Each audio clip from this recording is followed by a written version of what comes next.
दो लाइनें आपने सुनी होंगी, कस्तूरी कुंडल बसे मृग ढूंढे वन माही। क्या इस बात को समझते हैं कि जिंदगी एक नदी के प्रवाह की तरह है। एक कहानी है सिसिफस नाम के एक व्यक्ति की। आप सभी को नमस्कार। ये सबको पता है, हम सभी जानते हैं कि सिविल सेवा की तैयारी आपको एक जीवन दर्शन भी सिखाती है। इस बार मुख्य परीक्षा में निबंध का जो प्रश्न पत्र है उसमें एक निबंध आया है। निबंध सुनिएगा आप। निबंध है कि जीवन को एक यात्रा के रूप में देखना सर्वोत्तम है, ना कि गंतव्य के रूप में। तो आज हमारे साथ हैं doctor Amit Kumar Singh sir. Sir का इस क्षेत्र में अध्यापन रहा है, बहुत बड़ा अनुभव है सर के पास। तो सर, ये जो निबंध है जो पूछा गया है वो बहुत दार्शनिक किस्म का है। तो सर, इस पे जीवन दर्शन क्या सिखाता है यूपीएससी, या क्या सिखाना चाहता है हमको, इसके बारे में सर थोड़ा सा विचार दीजिएगा। नहीं, यूपीएससी अनिकेत इसमें सिखाने तो नहीं, लेकिन जैसा ये निबंध का आइडिया है, ये जो इन्होंने पूछा, वो एक बड़ी बढ़िया डिबेट है। जी सर।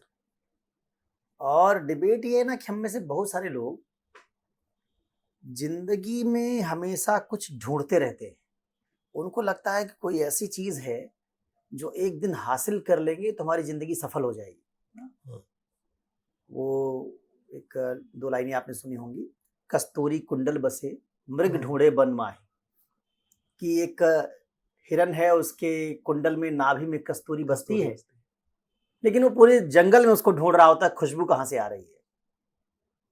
कई लोग जिंदगी को कैसे जीते हैं, वो जिंदगी को कुछ हासिल करने या कोई एक बड़ी चीज हासिल करने का जरिया मान लेते हैं। जैसे आप यूपीएससी के विद्यार्थियों को देखिए, कई बार वो सोचते हैं कि आईएएस बनना हमारी जिंदगी का लक्ष्य है। वो कहते हैं लक्ष्य है हमारी जिंदगी का। ये निबंध कह रहा है कि भाई जिंदगी का कोई लक्ष्य वक्ष्य नहीं होता है। जिंदगी अपने आप में एक यात्रा है। आप एक ट्रैवलर की तरह हैं। किसी ऐसी जगह आप नहीं पहुंचेंगे जहां पहुंच के आप कह देंगे कि यहीं पहुंचना हमारी जिंदगी का मकसद था। मान लीजिए कोई यूपीएससी की तैयारी कर रहा है, लक्ष्य का मतलब होता है वहां जाके आदमी रुक जाता है, रुक जाना है। तो क्या जब आईएएस बन जाएंगे आप तो आगे जिंदगी जीना बंद कर देंगे? या आपकी जिंदगी में चेंजेस नहीं होंगे? या आपकी जिंदगी में उसके बाद सुख दुख नहीं आएंगे? या जिंदगी की यात्रा खत्म हो जाएगी? या आपकी जिंदगी में फिर बच्चों को लेकर अपने तनाव नहीं आएगा? उनकी पढ़ाई लिखाई का तनाव, उनके कैरियर का तनाव क्या नहीं आएगा? ऐसा कुछ भी नहीं होने वाला। ऐसा कुछ नहीं होने वाला है। तो ये एक तरह का दार्शनिक विचार उन्होंने पूछा।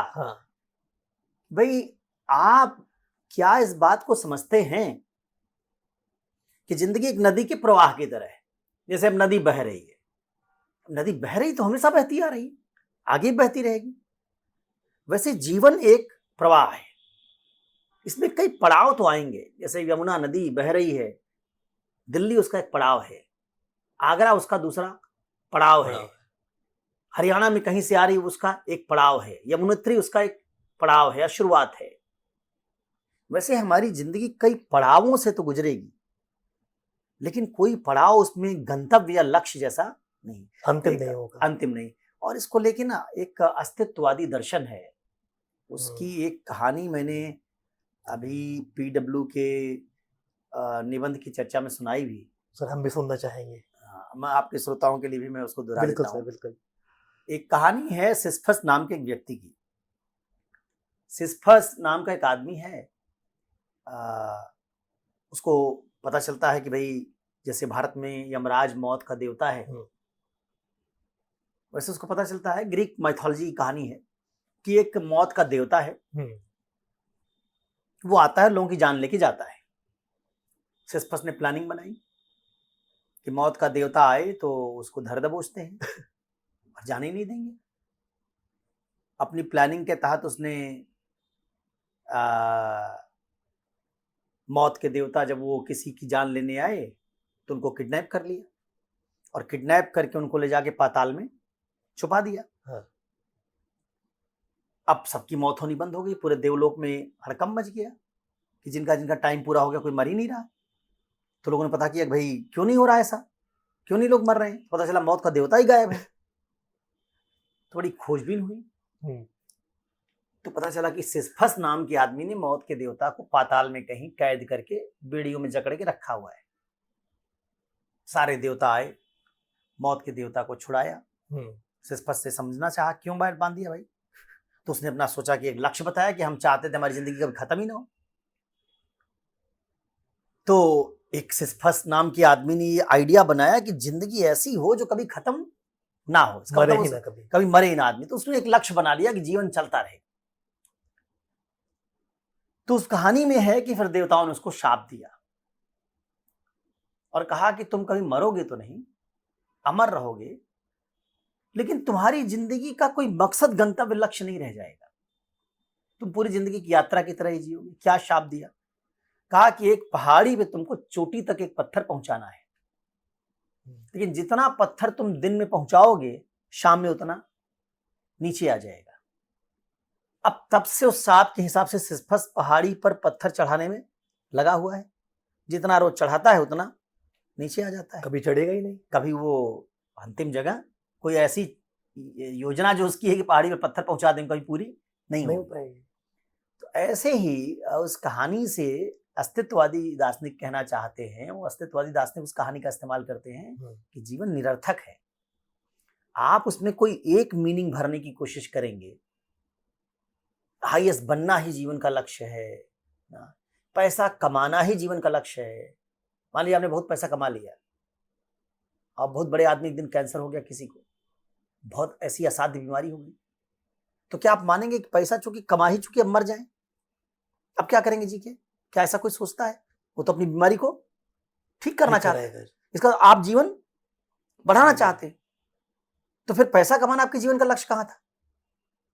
पैसा जब तक नहीं कमाए थे तब तक आप मान रहे थे कि हमारे जीवन का ये लक्ष्य है, लेकिन जिस दिन कमा लिया उस दिन लगता है कि और आगे जाना है। तो ये पूरा जो निबंध है, इसमें एक दृष्टि ये है कि हम जिंदगी को ना कई बार महसूस नहीं करते हैं। हम जिंदगी के रोज की चीजों को महत्व नहीं देते और हम किसी बड़ी योजना में उलझे रहते हैं। उससे जो जिंदगी का रस है, जीवन का रस, जैसे कि यूपीएससी की तैयारी करने वाला विद्यार्थी जब यूपीएससी की तैयारी कर रहा है, कितनी खूबसूरत जर्नी है वो। पॉलिटी पढ़ रहा है, इकोनॉमी पढ़ रहा है, निबंध पढ़ रहा है, दुनिया भर की चर्चा सुन रहा है, स्किल सीख रहा है, तो उसको तो इस प्रक्रिया को बहुत एंजॉय करना चाहिए। लेकिन जब उसका दिमाग उलझा होता है कि मैं आईएएस बनूंगा या नहीं बनूंगा, तो इस प्रक्रिया को एंजॉय नहीं कर पाता। ठीक वैसे जैसे हम कॉलेज में पढ़ते थे, तो उस कॉलेज की पढ़ाई, कॉलेज के दिनों को बहुत एंजॉय नहीं किया। लगता था कॉलेज की पढ़ाई खत्म हो जाए तो किसी दिन कंपटीशन देखे, कुछ बन जाए, आईएएस बन जाए, कुछ भी बन जाए, आईएएस बन जाए, कुछ बन जाए। तो कई बार आप फिर जब आप बूढ़े हो जाते हैं तो आपको याद आता है कॉलेज का दिन तो कितना अच्छा था, बचपन का दिन तो कितना अच्छा था। तो जब वो दिन था तब समझ नहीं पाए कि वो अच्छा था, और जब बीत गया ना तो आप समझ रहे हो कि वो अच्छा था। इतना आप पछताए हो क्या जब चिड़िया चुग गई खेत। तो ये निबंध ये कहना चाहता है कि पूरी जिंदगी की यात्रा है, इसमें हम लगातार बदलते रहते हैं, परिपक्व होते रहते हैं, और उससे हमारे आइडियाज लगातार रिफाइन होते रहते हैं। इस पूरी जिंदगी में हमेशा परिवर्तन और बदलाव होता रहेगा।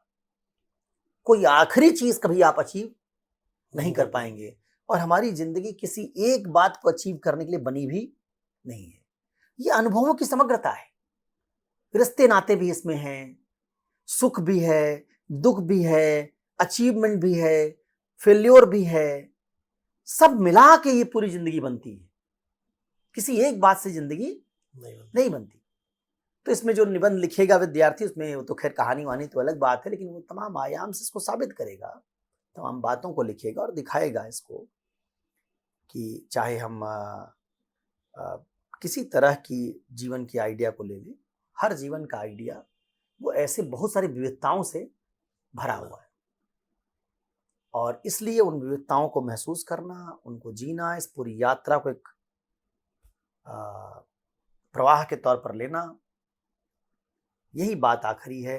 अगर हम कोई इसका एक गंतव्य बता दें, वो सारे मनुष्यों पर लागू नहीं होगा। सारे मनुष्य ना आईएएस बनने के लिए पैदा हुए हैं, ना सारे मनुष्य बाबा बनने के लिए पैदा हुए हैं, ना सारे पैसा कमाने के लिए पैदा हुए हैं। कोई ऐसी एक गंतव्य या एक लक्ष्य आप इंसानों की जिंदगी का नहीं तय बता नहीं सकते। कर सकते। तो ये इसका मायने है, मतलब दार्शनिक जी दृष्टि सर। इसके पीछे यही है। तो सर आपका बहुत बहुत धन्यवाद, शुक्रिया। शुक्रिया। आपने इस निबंध के पीछे जो दर्शन था उसको हमें समझाया। बहुत शुक्रिया सर, धन्यवाद।